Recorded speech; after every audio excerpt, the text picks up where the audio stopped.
Hi friends, good morning. Welcome to Priya Anand channel. வாழ்க வளமுடன்.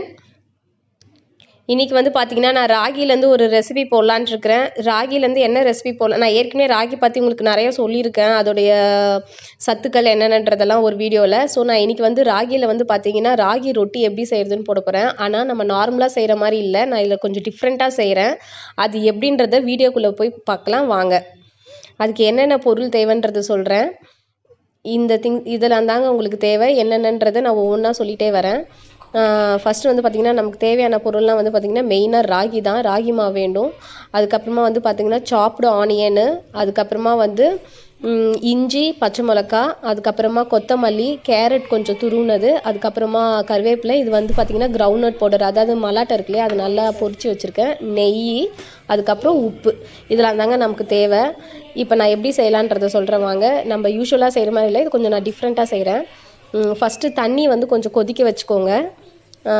இப்போ வந்து நான் 3 கப்பு, அதில் கப்பு காமிச்சிருக்கேன் இல்லையா, அதில் ஒரு 3 கப்பு ராகி மாவு எடுத்திருக்கேன். தண்ணி வந்து ஒரு 3 கிளாஸ் இருக்கும் கிட்டத்தட்ட, அது வச்சுருக்கேன். இப்போ தண்ணி கொதி வந்ததுக்கப்புறமா பார்த்திங்கன்னா நெய் கொஞ்சம் போட்டுக்கோங்க. அதுக்கப்புறமா வந்து நம்ம கட் பண்ணி வச்சுருக்க வெங்காயம்,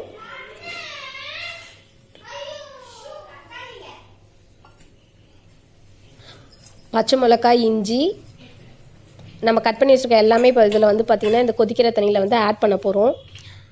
அதுக்கப்புறமா வந்து கருவேப்பிலை,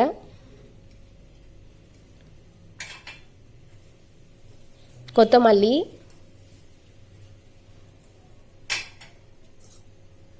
கேரட்,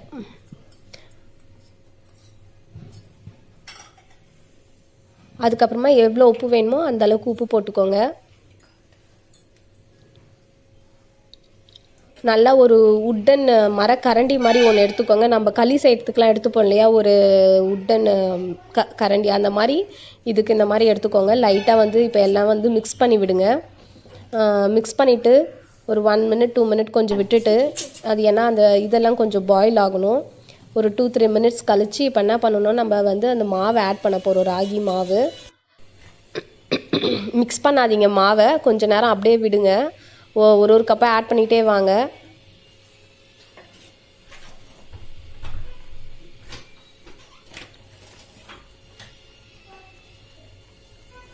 இப்போ நான் அந்த கப்பில் வந்து பார்த்திங்கன்னா கிட்டத்தட்ட 3.5 கப் எடுத்திருக்கேன்.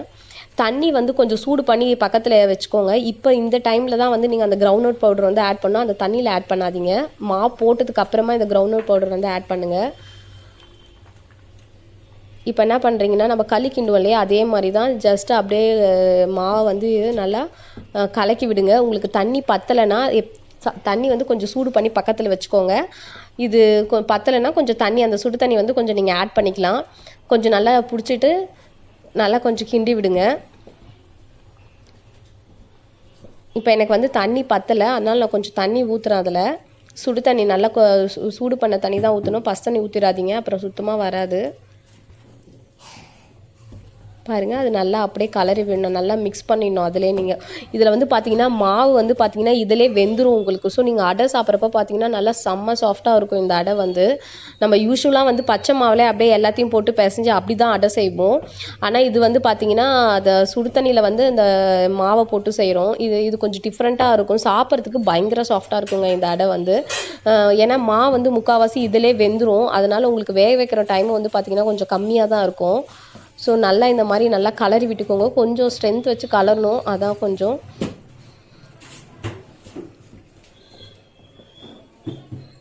நல்லா கலரிட்டு அந்த மாவை வந்து அப்படியே கொஞ்சம் நேரம் விடுங்க. ஏன்னா அந்த இதுவிலே வந்து அது வெந்துடும் அந்த மாவு. இப்போ வந்து நாங்கள் எடுத்துகிட்டு அது வந்து இன்னொரு பவுலில் வந்து ட்ரான்ஸ்ஃபர் பண்ணிக்கோங்க. அதுக்கப்புறமா கை வச்சு கொஞ்சம் நம்ம நல்லா பால்ஸ் மாதிரி ரெடி பண்ணிக்கணும். இந்த பாருங்கள், அந்த மாவை நாங்கள் வந்து இந்த மாதிரி பால் மாதிரி ரெடி பண்ணிக்கணும். கொஞ்சம் எண்ணெய் விட்டு பால் மாதிரி ரெடி பண்ணிவிட்டு, இந்த பூரி இது இருக்கு இல்லையா, அதில் ஒரு பேப்பர் வச்சுட்டு இந்த மாதிரி அமுக்குனிங்கன்னா இந்த மாதிரி ரவுண்டாக அழகாக வந்துடும். நம்ம இதை அப்படியே எடுத்து தோசை தவாவில் போடணும். பாருங்கள், அவ்வளோதான். சூப்பராக இருக்குங்க. சாப்பிட்டிங்கன்னா மெலிசாகவும் இருக்கும், அதே டைமில் பயங்கர சாஃப்டாக இருக்கும். உங்களுக்கு சாப்பிட்றதே தெரியாது. அந்த மலாட்டை வந்து நம்ம யூஸ்வலாக போட மாட்டோம், ஆனால் இதில் மலாட்டை போட்டு செய்வாங்க. செம்ம டேஸ்ட்டாக இருக்குங்க. ஒரு நாள் இதை கண்டிப்பாக ட்ரை. இதாங்க நாங்கள் செஞ்ச ராகி. கண்டிப்பாக ஒரு நாள் ட்ரை பண்ணுங்கள். இதுக்கு சைட் டிஷ் தேங்காய் சட்னி இல்லை சாஸ். பாய் காய்ஸ், நான் இன்னொரு வீடியோட உங்களை நாளைக்கு பார்க்குறேன். பாய்.